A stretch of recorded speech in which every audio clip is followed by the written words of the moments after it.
All right. Well, thank you everyone for joining. Really appreciate you popping in for today's conversation. We have an excellent guest. We're very, very excited to have Ms. Johnson here from the Greater Washington Partnership, and she'll talk to you a little bit more in a few minutes. And then I know a number of you all may be relatively new to this group and the process that we're going through, and then a number of you all have been engaged with us from the beginning. So we'll kind of give you a quick, like 1 or 2 minute recap of sort of who we are, the program we're running, and how this connects into the broader partnerships of the state. We're very excited to have Kelly Marie Valieres from Connecticut's Governor's Workforce Council and Office of Workforce Strategies. So we'll give you that quick recap. Kelly's going to say a few words to help connect things for some of our corporate folks like Ed and Ben and Angelina and so on. So you get a little bit of the broader scope.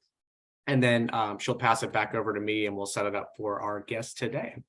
So as a quick refresher on kind of who we are and what we're doing with the Tech Talent Accelerator, our organizations, the Business Higher Education Forum, the New England Board of Higher Education, and then Kelly's team with the Office of Workforce Strategies are here administering a program called Tech Talent Accelerator. It's a joint partnership funded through the Department of Economic and Community Development in Connecticut, where the goal really is to foster a number of high-performing partnerships that are business-driven, build on the state's investments in tech and foundational digital skills, and create a competitive environment where companies like Ed's and Angelina's and plenty of others who are on the call can go and be able to access through the full suite of higher education institutions in the state, high-tech, ready-to-work talent in spaces like cybersecurity, virtual reality, full-stack development, and more. For those who aren't familiar with our organization, I'm with a group called the Business Higher Education Forum. We're a national organization with a number of corporate CEOs and higher education presidents and chancellors who come together to analyze emerging skills needs, launch programs like the one we're talking about today, to build pathways towards those emerging skills needs, and then study, analyze, and help create replication models so that other communities can benefit, can yield the benefits of those types of best performing methodologies and partnership practices. And then my colleague, Katie, who's our co-partner here on Tech Talent Accelerator, is here from the New England Board of Higher Education. Do you want to say hello and just remind folks who your organization is real quick? Yeah, good morning, everyone. It's a pleasure to meet you all. So I am Katie Singer from the New England Board of Higher Education. We work regionally across 6 New England states, basically supporting institutions and legislators in terms of research and policy work, as well as programs that are cost saving for students across the region.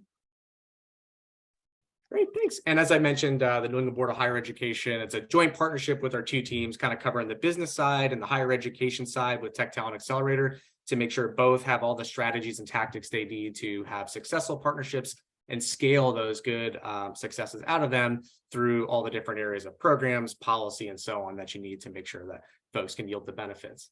And as I mentioned, and to kind of set her up, we are really excited and have enjoyed over the past 1.5 years and really over the past 3 years from an organizational level, working with Kelly Marie Valieres at the Connecticut Office of Workforce Strategies.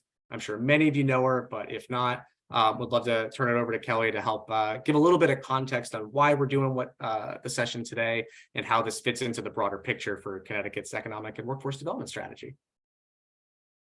Great. Thank you so much, Frank. And thank you everyone for inviting me here today. I'm really excited for the work that has been done and the work that will continue with this group. I just wanted to set a little bit of context for everyone. So the Governor's Workforce Council wrote a strategic plan. We started right before the pandemic and we finished and launched our plan in 2020.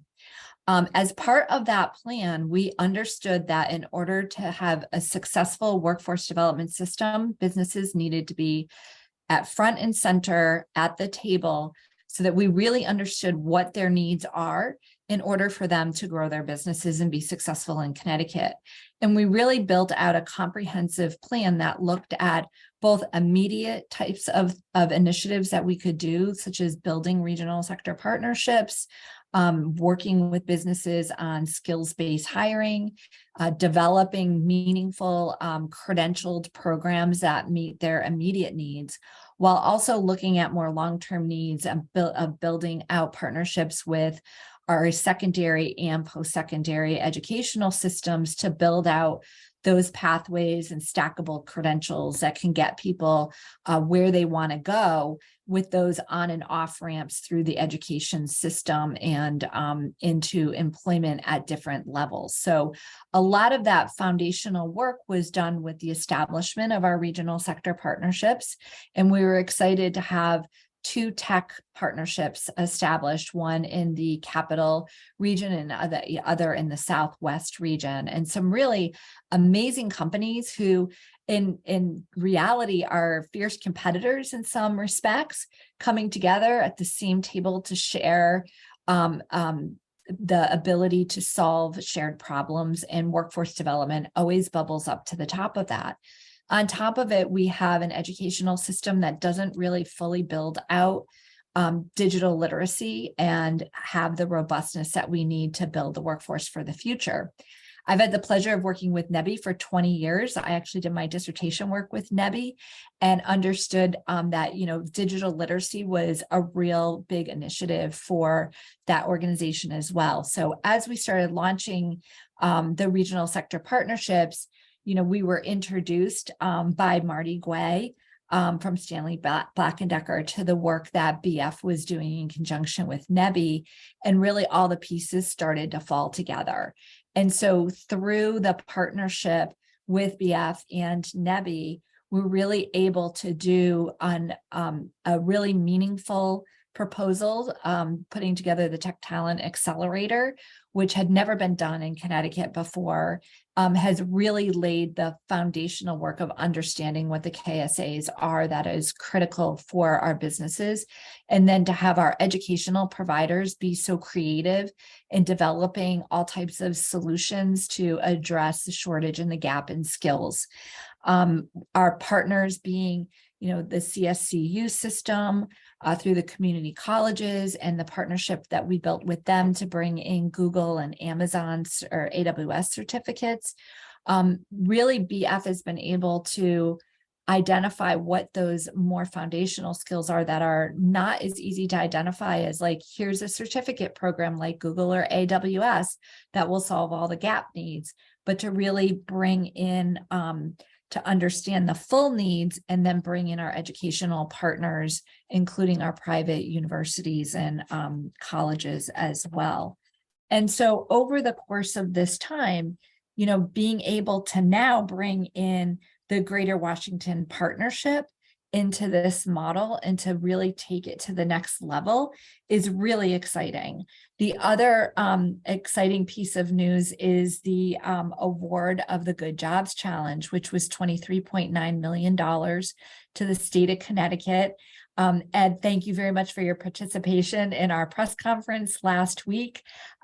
There's about $4 to $5 million between the capital and the Southwest regional sector partnerships to support these initiatives that are so meaningful to moving this work forward.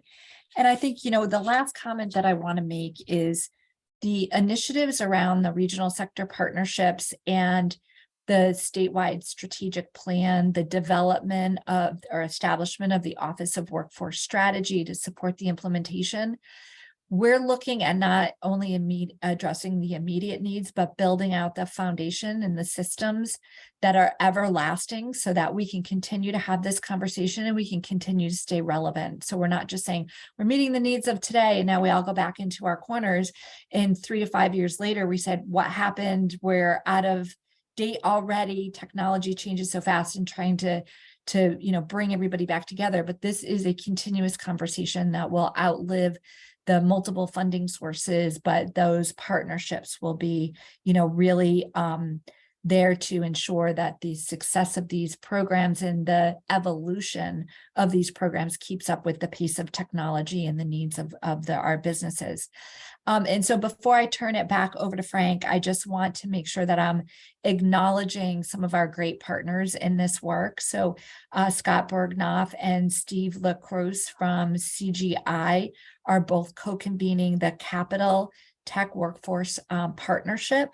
And really excited to ensure that we have businesses who are really leading this effort in Hartford. And then thank you to Ed Lovely from IBM, who is working very diligently in the Stanford and Southwestern Connecticut to bring in more organizations into this process and really build out the capacity there to ensure the strength of these partnerships. And, although they're two separate partnerships, they're really state of Connecticut partnerships. There's some differences in regional needs, but there's also a ton of opportunity to collaborate between two regional sector partnerships to really scale across the state of Connecticut. And we know that tech in the tech industry is, an important aspect, but there's technology in every industry. So being able to address that need across our industry sectors is important. And I want to thank Alex Johnson and Ben Hensley from the Capital Workforce Partners and John Winkle from the Stanford Partnership on being really strong economic and workforce development conveners to support this work. So thanks again for the opportunity. I'm really excited to learn more about what Washington is going to bring to this partnership. So back to you, Frank. Yeah, thanks so much, Kelly. Very well said. Appreciate it. And what a great segue with this concept of scale, because that is exactly why we have Lindsay here. So over the past year, BHE has been working with a number of the different corporate leaders across these two partnerships. And one of the biggest questions we sort of keep getting back here is, what does all this work actually start to look like in practice? And so that's really the goal for today and why we're excited to have Lindsay here. We want to make sure that we're giving you a real world case study of the model that we see the two tech regional sector partnerships playing long term so that these skill solutions can scale, sustain, and be accountable. So I think moving out for the rest of this, there's a few things that I think if you're kind of wearing your hat that you may want to think about here. Number one, if you are a corporate leader and you're wearing your partnership leadership hat, this is going to help you better understand how, as a business leader, you can drive that change at scale to close those skills gaps between higher education and business. This is going to help give you some concepts and tools so that you can provide leadership to the staff of your respected sector partnerships so that you can work with them to help transparently articulate those shared skills needs as a partnership. This will help you better lead as a collaborative leader against a combination of strategies and metrics so that you all as corporate leaders know that your partnerships are making progress against your skills goals, your talent and acquisition needs, and how your organization is measuring and achieving success on those. And then lastly, this is really important, I think, in good timing, as Kelly mentioned, around the Good Jobs Challenge, in that your state's receiving a really big infusion of capital to back and support the types of partnerships and ongoing methodologies to close these skills gaps in the state. So what you're about to see from Lindsay is basically where this funding can take you so that, as Kelly mentioned, a year from now, 3 years from now, 5 years from now, you can see how you guided some funds to help invest in take advantage of this foundation that you've built together, and then use these funds to really quickly scale and deliver solutions. So the last thing before I pass it off to Lindsay, we did check in advance. If you have questions before I turn it over to her or during the presentation, she's totally open to just interjecting. So come off mute, throw them in the chat. Katie and I will watch those. When she wraps up, we'll open it up to a broader Q&A. We'll monitor the timing, and then we'll give you guys a heads up when we have maybe time for 1 or 2 questions left. And then if you have any questions after the session, please feel free to reply all and let us know. Otherwise, I'm going to go ahead and make Lindsay the featured spotlight for everyone with the presentation and turn it over to her. So thanks, Lindsay. Appreciate you joining us, and all yours. Yeah, thank you, Frank. And it's great to meet everyone. So happy to be here and share more about the Capital Collab at Greater Washington Partnership. As Frank mentioned, I'm Lindsay Johnson, and I'm the Director of Talent Initiatives at Greater Washington Partnership. I'm just going to flip to the next slide now so you can digest some more about our organization, and I'll talk through some of the high points to kind of set the stage as to how we were able to initiate the skills and talent work that we're currently working on. Greater Washington Partnership is an alliance of CEOs from Baltimore to Richmond, which we collectively talk about as the capital region. And they came together after, oddly enough, a failed Olympic bid. DC and the region put forth an Olympic bid for the 2024 Olympics. It didn't work, but what we were grateful for through that process was that many employers across many industries felt that they could advance work if they work together collectively in a new way that they hadn't considered before. And so they didn't want to lose that momentum and came together through the partnership to launch this organization focused on a few different initiative areas that had a big impact on our region. So we focus on regional mobility and infrastructure, inclusive growth, and then skills and talent, which is what I'll delve a little bit more into today. And skills and talent houses the Capital Collab, which is my team. So everyone who was part of the partnership in the early days, as in our initial set of board members, all had to agree on the skills and talent problem that they face the most. And there are a lot of them. Talent attraction, development, retention are all really important defining things to employers. And they knew that regardless of industry, a lot of the talent needs were gonna be the same. And so after taking an initial stab at launching the collab, which we got going in 2018, we knew that we needed to better grasp the amount of talent demand that was in our region, just to focus us and make sure that what we were hearing wasn't just anecdote, but that there were numbers to back up the challenges that we were seeing in the region. And so our analysis, which we ran with the help of McKinsey and Company, which was one of our employer partners, it indicated that there's a persistent talent gap, especially in digital tech, through at least 2025. This is data that we ran in 2020, but through this process, we learned that we risked 60,000 tech and tech adjacent positions going unfilled through 2025, unless we thought about how across all industries we could be smarter about sourcing and developing the talent for the jobs of today and tomorrow. One thing I'll mention, because this comes up a lot, is this like an IT sector? Is this a sector initiative? And it's not. The partnerships work through the collab isn't a sector strategy, rather looking across all of our employer partners, which represent many industries, digital tech skill sets were the most common in-demand skills for entry-level jobs across all these industries. So we don't think about tech as a singular industry, but rather a set of skills that are relevant across many partners. So I'll mention that up front because it really sets the stage for our programs, which I'll delve into. And at the same time, understanding that there was this big demand for tech talent, we all also knew that there are a lot of racial and ethnic disparities in our region's workforce as it is, and these trends are even more pronounced in tech and tech adjacent roles. So just as an example, as of 2020, Black and African American workers made up 25% of the region's total workforce, but only 17% of our tech workforce. And then Hispanic workers made up 9% of the total workforce, but only 5% of the tech workforce. And beyond the moral imperative to address some of these inequities, we just know that we can't meet the demand for tech and tech adjacent talent without thinking really critically about how to engage these folks in our region who aren't currently accessing both the jobs and the education and training needed to prepare them for those jobs. So now, huge problem. How do we address it? Again, I mentioned that we started the Capital Collab in 2018 to really put some momentum behind these ideas and just challenges that we all agreed on across industry partners about what faced our region in terms of talent. And Greater Washington Partnership uses its convening power to advance regional collaboration around its initiative areas. And so we knew that if we were going to focus on talent, it needed to be something that could be scaled. And so through Skills and Talent at Greater Washington Partnership, we have many ways that we address tech talent needs through thought leadership, policy, and pilots and programs. And this pilots and programs piece is where we got started with the Capital Collab. That's essentially our programmatic arm of Skills and Talent at Greater Washington Partnership. And our vision through the Capital Collab was that we could have the most diverse digital tech workforce in the country. And we would do that by working together across industry and education to align on in-demand tech skill sets and pathways that could also enforce more inclusive growth in our region. And so we set some really ambitious outcomes for the collab. By 2025, we aim to engage 45,000 students and adult learners in tech pathways, whether that be through career awareness, which we know is a big missing piece of driving folks in the region toward the in-demand jobs, but also placing those individuals into jobs as well.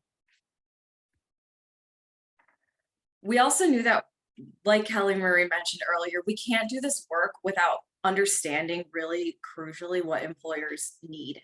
And that's something that all partners in the workforce and education system come to us and say that they need as well. So this just had to be foundational to our work. And the way we approached this was through a process that we developed called the employer signaling system.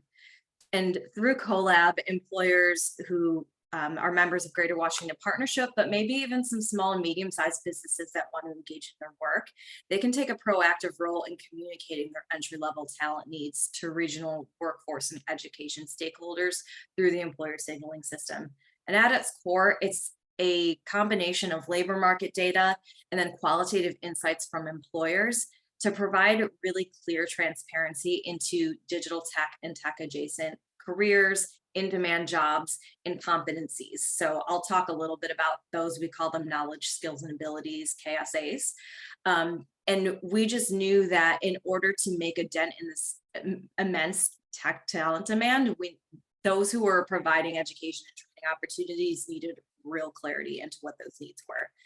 And so I'll zoom in on what this actual process of the employer signaling system looks like. We start by pulling labor market data, so we're grounded in the facts of what the region's labor market looks like. And that's a combination of current workforce data, job demand data through job ads. And we just, through that, surface the most in-demand entry-level knowledge skills, occupations in tech and tech adjacent roles, but that also guides the development of knowledge, skills, and abilities. We convene industry advisor working groups on an annual basis. So based on the occupations that surface is in demand through the employer signaling system, we know which skill sets fuel all of those at the entry level. And then with that clarity on KSAs, we can get the language really granular. So when we're sharing, when we're translating this information from employers to educators, we know it'll be in a language that educators as the end users can easily embed into curriculum, and that feeds our programs. And then we also think through this process about work-based learning opportunities that can enhance a candidate's competitiveness, and then just make sure that as many people as possible who are working on workforce and education around tech talent in our region have access to this information. So I'll talk a little bit more about our day-to-day work and how we translate employer demand into academic pathways. And that's through Capital CoLab's programs. The first program that we launched was the Digital Tech Credential. And that is a program in which university partners award credentials to students who complete coursework aligned to industry validated KSAs around tech and tech adjacent jobs. So what that means practically is that we've brought on, we're up to now 22 university partners through Capital CoLab. They all receive the same set of KSAs for tech and tech adjacent roles that emerged from our employer signaling work. And then they have the flexibility to embed those KSAs into curriculum that makes the most sense for their institution and their student bodies.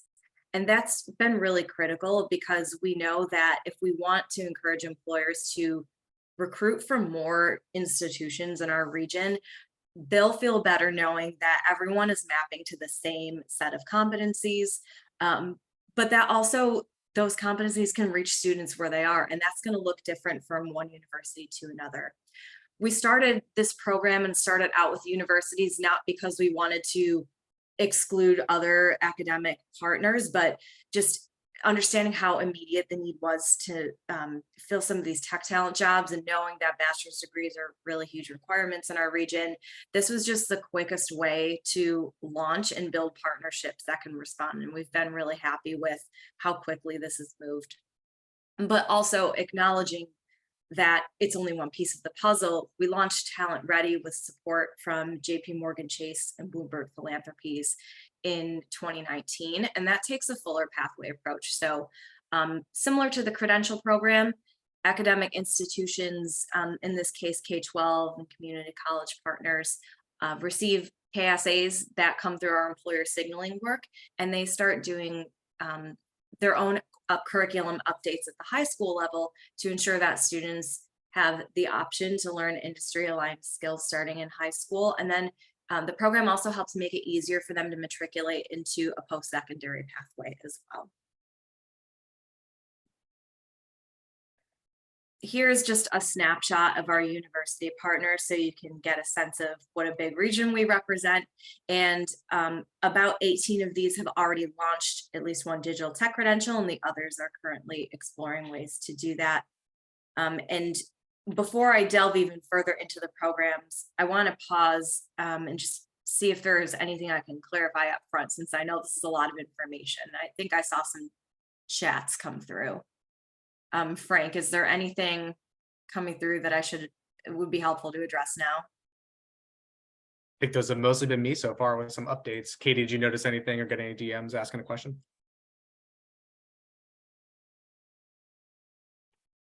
I think you're good. Good. Okay. So I'll delve a bit deeper into our programs just so you know what they look like.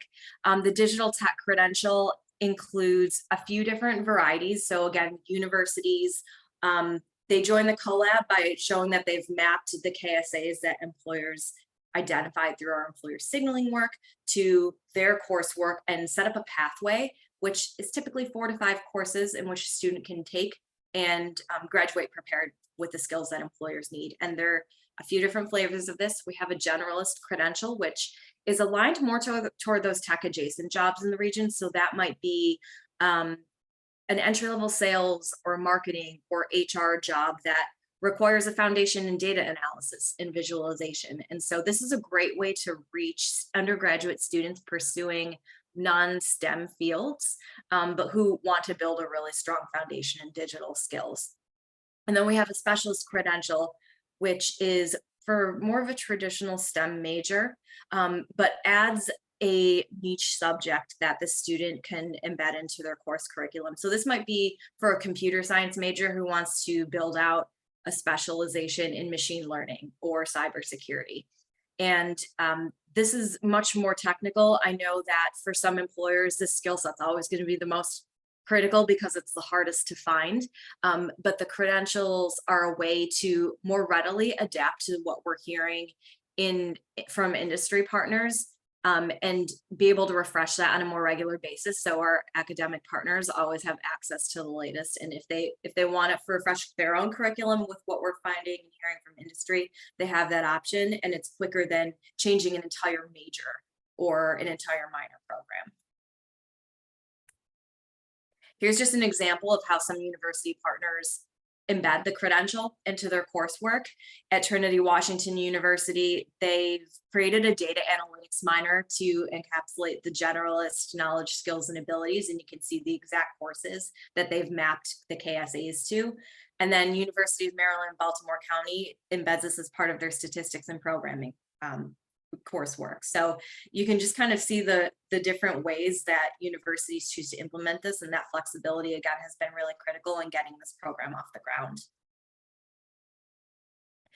To also support the digital tech credential, our employers decided to launch a scholarship program, which some have kindly chosen to fund, and this is a way to drive engagement in the digital tech credential program and financially support students who might not have considered this coursework, but now have an impetus to. And outside of receiving funding through their university, these students are getting access to employer networking events. We just launched our first event since this is a relatively new scholarship, and that was in October.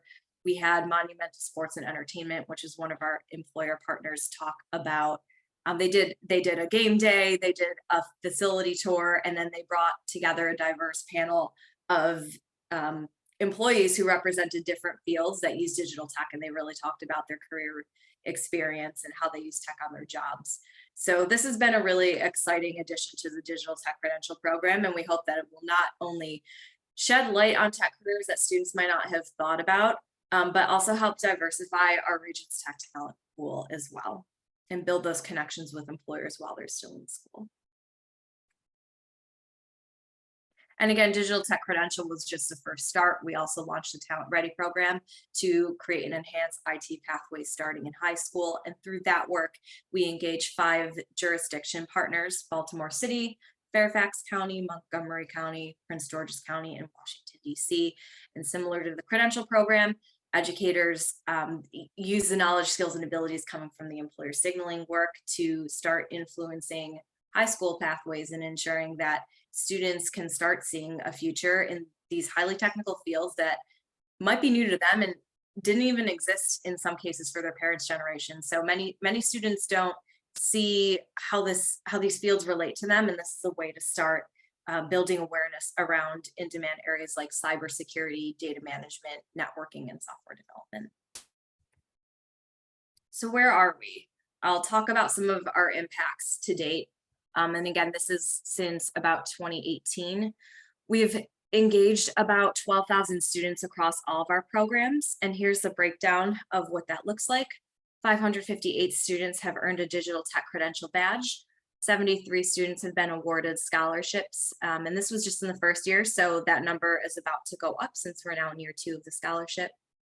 We used to hold a career fair, or virtual one during the pandemic, and that engaged about 867 students.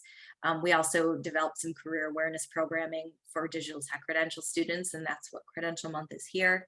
And then Talent Ready is where we've seen the most impact, and over 10,000 students across all of our jurisdiction partners have enrolled in an IT pathway in their high schools. Looking ahead, and here's some snapshots of some of our accomplishments over recent months, but looking ahead, outside of CoLab, we host a Future of Talent Partner Conversation series for CHROs and Chief Diversity Officers, just as a way to make sure the conversation is moving forward about how to do hiring more inclusively. And that's important because it's just one more prong in this wider workforce and education ecosystem. Making sure educators have transparency into employer needs is one major piece of the puzzle, but we also know that the supply side isn't where it can stop. We know that our employers, in order to keep pace with their talent demand, have to think differently about sourcing. And this conversation series is a way to generate important conversations that we know directly from our employers that they're interested in, but just aren't sure how to take the next step. One example of that is skills-based hiring and how to edit job descriptions at a large scale to make them more inclusive. We've also recently launched a cybersecurity externship for high school students, and that's currently underway. We're hoping to build out our employer signaling system even more and also share more reports and thought leadership based on what we're seeing in our region, but also based around aspirational topics that we hope to do a better job with. So in terms of talent migration, how many people are we losing to other regions, and how can we do a better job of capturing those workers to make sure that they stay in our region and can see careers here? So I know that's a lot of information, but wanted to give you the full background on our work as an organization, on our skills and talent work, and then what our programs look like day to day. I'm happy to answer any questions that you guys have, and looks like there's some in the chat, so I can start there if that works. Yeah, no, that's great. Do you want to start with Ed? I know you had a question kind of regarding P-TECH and the way it's structured. Do you want to maybe start off with a little bit of context or come off mute around that question for Lindsay? Yeah, sure. So Lindsay, that was great. I learned a lot. Share her role real quick with her too. Huh? I'm sorry, I didn't mean to cut you off. Could you just kind of refresh her on where you're at and kind of your role with the partnership? My name is Ed Lovely, and I'm part of the Southwestern Connecticut High-Tech Regional Sector Partnership. We're trying to get off the ground, and so we're learning. So this is a great sort of learning opportunity for us. You guys are ahead of us.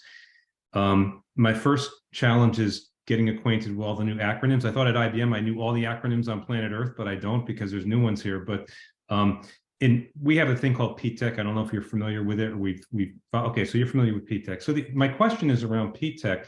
We've had good success with P-TECH over the years because it goes into some of our underprivileged communities. It allows us to engage high school students that have an interest in technology and technology careers, and we can work with them to eventually graduate with associate's degree, with skills that matter to us, and they get sort of preferential access to different job opportunities. So it's worked well for us. I was intrigued a little bit by your Talent Ready, because it seems to also engage at the high school level for those interested in STEM majors. But what, can you maybe explain a little bit more about Talent Ready? Because it seemed like it was 80-something% of all of your engagement. So it's a big chunk of it. What is it all about? How does it work? Yeah, so So, and I'll mention PTech. I think of all of our jurisdictions, that's only in Maryland. I'm not sure that Virginia has it. So I'm familiar with PTech. I don't know like all the details of it. So it's a little tough for me to tie direct comparisons without having those details handy, and I don't want to misspeak. But Talent Ready, again, we know that we have to start early in order for current learners in high school to see a future in some of these fields. Otherwise, they're just not going to stumble upon cybersecurity or maybe software development. But we know that it's important, that same principle of giving educators transparency into employer needs at the university level needs to translate to the high school level too. And so Talent Ready starts with our employer signaling work. What does the data say about in-demand tech fields? And then what do our employers say about what they need at the entry level? Putting those in a language, those KSAs in a language that educators can understand. That's a huge challenge. And I see another question here about the importance of KSA development. And this is a little bit of a spoiler alert, but just that language between educators and employers isn't always consistent. And so part of our role is helping adapt the language so it's easy for an educator at the high school or post-secondary level to figure out what to do with it, figure out how to see if it's currently represented in courses or if they need to create new work. From there, we work with another partner who provides technical assistance at the high school level to do kind of a gap analysis to see if that high school maybe already offers these KSAs in current coursework, or if they need to enhance an IT pathway in a new way. And so that work happened within the first couple of years of Talent Ready. So it took some time for it to get rolling. But each of our jurisdiction partners at this point has launched at least one IT pathway, and that's going to either be in cybersecurity, data management, networking, or software development. And before we go to the next question, because I think some of these, and I want folks to continue to interact, but I wanted to connect a few themes for folks in Connecticut. So number one, the reason why we're really excited to invite Lindsay is this work in Connecticut, starting really back in 2020, and Kelly talked a little bit about it with the work that some of our companies and leadership in the state did on establishing digital generals KSAs that then were embedded into Connecticut State community colleges. It is all a carbon copy of this work. I mean, it is very much the BHF and GWP collaborate in the DC area. The Greater Washington Partnership's really been the home and driver of where businesses came to put that together. They're very fortunate in that the partnership in the DC area is a very well-funded, trusted kind of roundtable convening where your Northrop Grummons and Boeings and different major sized corporations like that come together to invest in these efforts, and then they can work with a dedicated staff to run through these steps. So in Connecticut, you're kind of running a similar version of this, but right now you're in kind of the pre-work phase of finalizing some of the KSA elements, getting some of these initial pathways just documented and analyzed. And what we're trying to now use this is to show you, now that you have the funding to back it up, now that 2 of your tech sector partnerships are going to have some staff, moving forward, these are some of the dots you should be checking in terms of the tech sector serving as a horizontal and supporting multiple industry verticals in the state, that the partnerships are publishing and holding themselves accountable publicly to measurable and transparent metrics so that it's clear where their progress is. It's that movement, I think, and it was on slide 10, I think, where you show kind of going from saturation of one-on-one partnerships to moving to a more system level thinking so that you can operate at scale, creating that accountability structure where the employer work groups are regularly reviewing curriculum, and then having those skills, which I know we're having the questions about the KSAs. When you go to, for example, Capital Collab's website, you can find these KSAs and skills maps published for a variety of in-demand tech-based sectors that serve a lot of different industries in the state. So that's what we're trying to kind of showcase here, is that this is very possible to start getting together, especially now that you have so much funding coming in to support institutionalizing this broadly. So I'm going to be quiet now. I know, I think it was the provost from CSCU had a question about the KSAs. Did you want to pop off or ask your question real quick?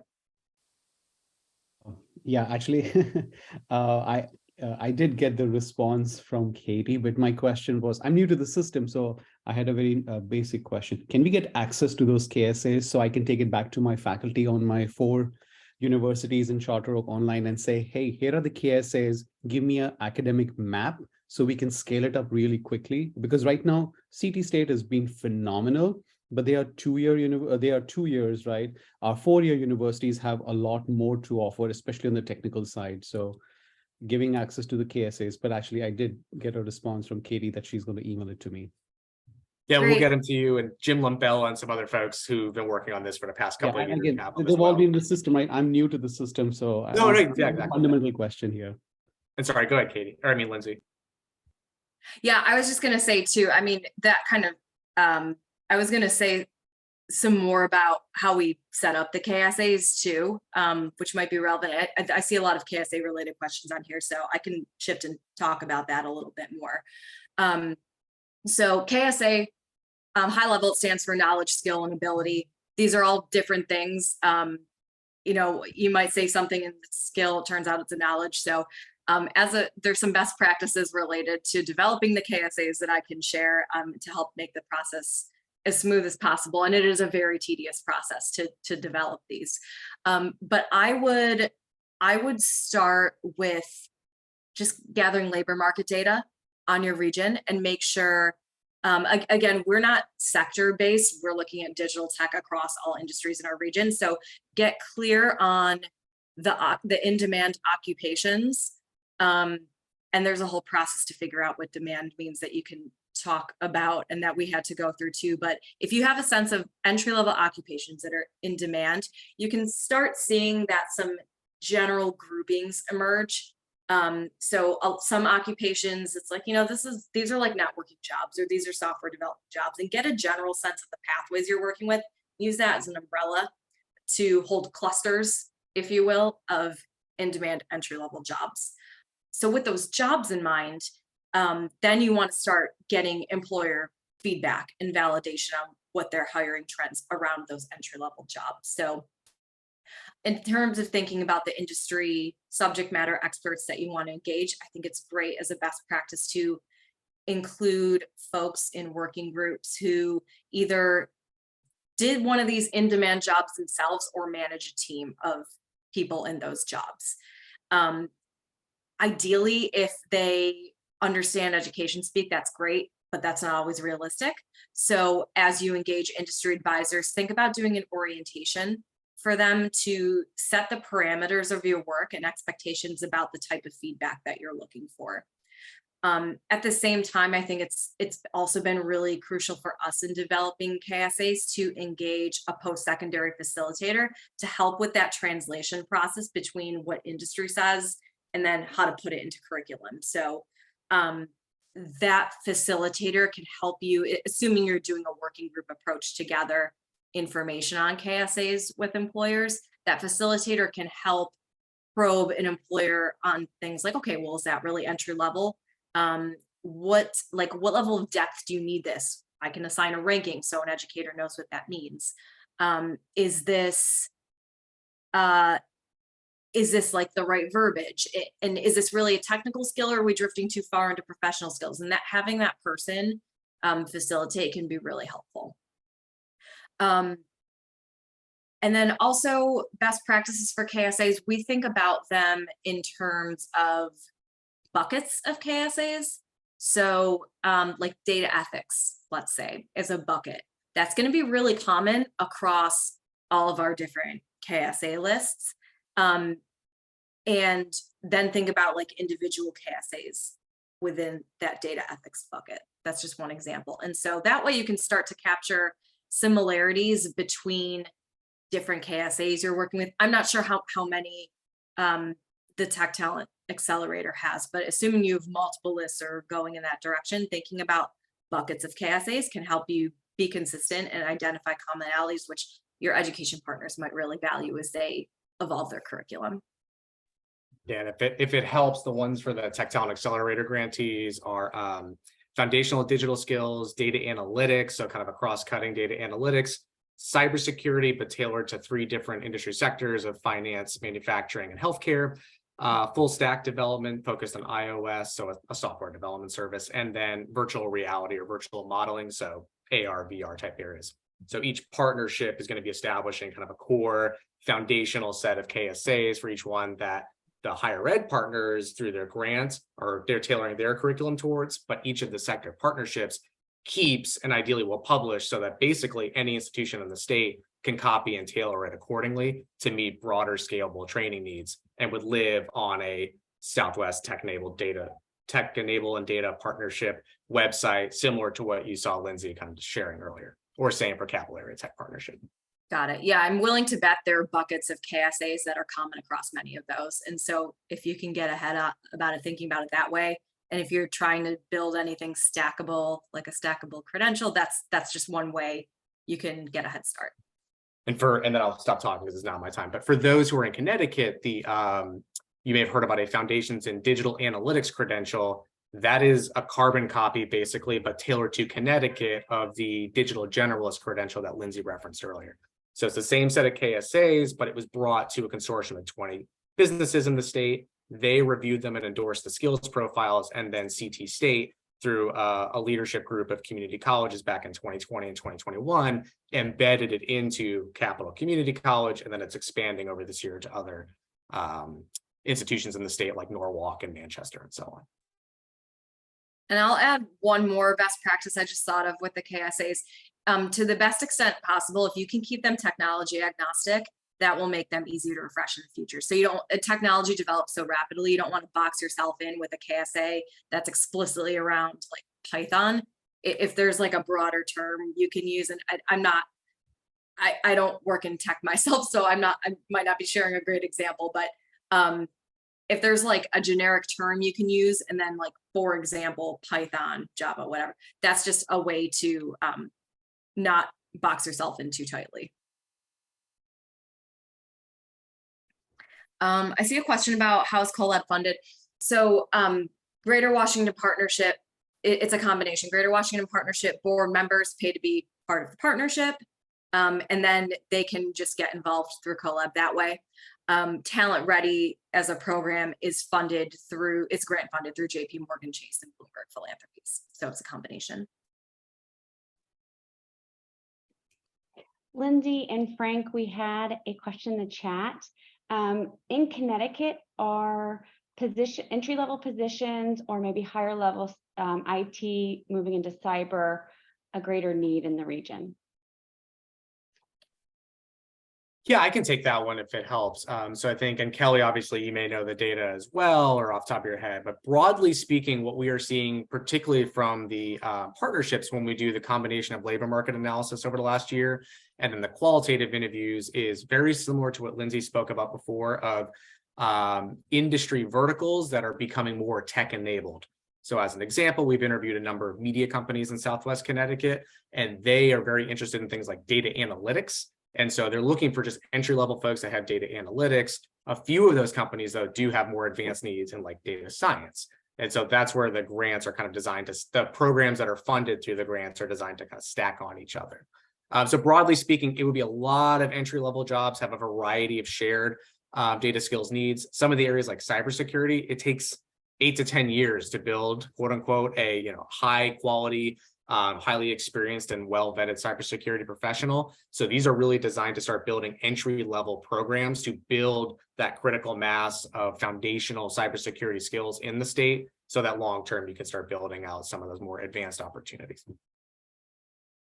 For whoever asked, if that answers the question, I hope you'll let us know in the chat or let Katie know in a DM if you don't want to come off.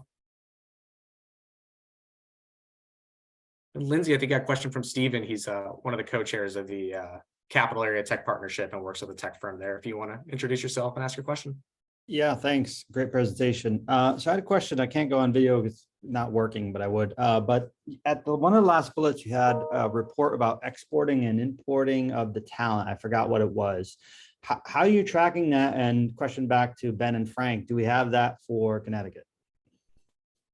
So we did some very, very preliminary research a couple of years ago, pre-pandemic, on this.